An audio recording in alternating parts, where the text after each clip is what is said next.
ဆရာမလေးဟော့စတန်လေးတွေပြန်ရှာလို့တွေ့တဲ့ဟာလေးပေါ့နော်ဒီ1388ခုနှစ်မှာခီးသွားရင်အန်ရဖြစ်နိုင်တဲ့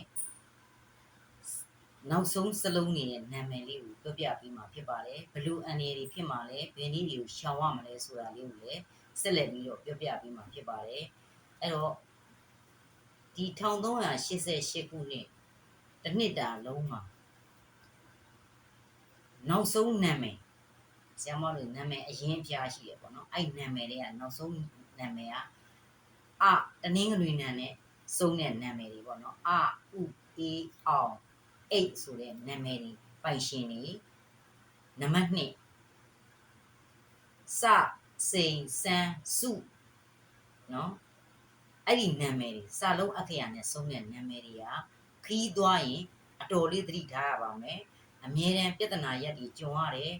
အစင်မပြေတာတွေအမြဲတမ်းကြုံတွေ့နိုင်တာဖြစ်ပါတယ်ဒါကြောင့်မို့ဆရာမအရင်ကတင်ပေးဖို့ရေးထားတာအခုမှသတိရလို့ပြန်ပြီးရေးပေးတာအဲ့တော့ဘာတွေရှောင်ရမလဲဆိုရင် तू က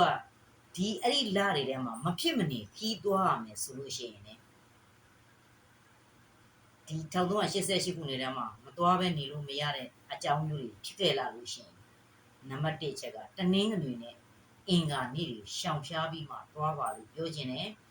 ကိုဗုဒ္ဓဘာသာလူမျိုးတွေကတော့ဟာလာကိုဘာသာရေးနဲ့ဆိုင်တဲ့အကြောင်းတရားတွေကိုလုပ်ပေးပြီးတော့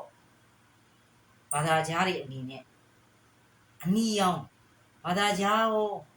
ဆရာမတို့ဗုဒ္ဓဘာသာလူမျိုးရောခီးသွားမယ်ဆိုရင်တတ်နိုင်တယ်မြအနီရောင်နဲ့ပတ်သက်တာတွေလုံးဝရှောင်ကျင်ပါအမျိုးသမီးဆိုလဲနှကန်းဒီအနီရောင်မဆိုနဲ့အမျိုးသားဆိုလဲလက်ကင်အိတ်အနီရောင်မကိုင်နဲ့เนาะအဲ့တော့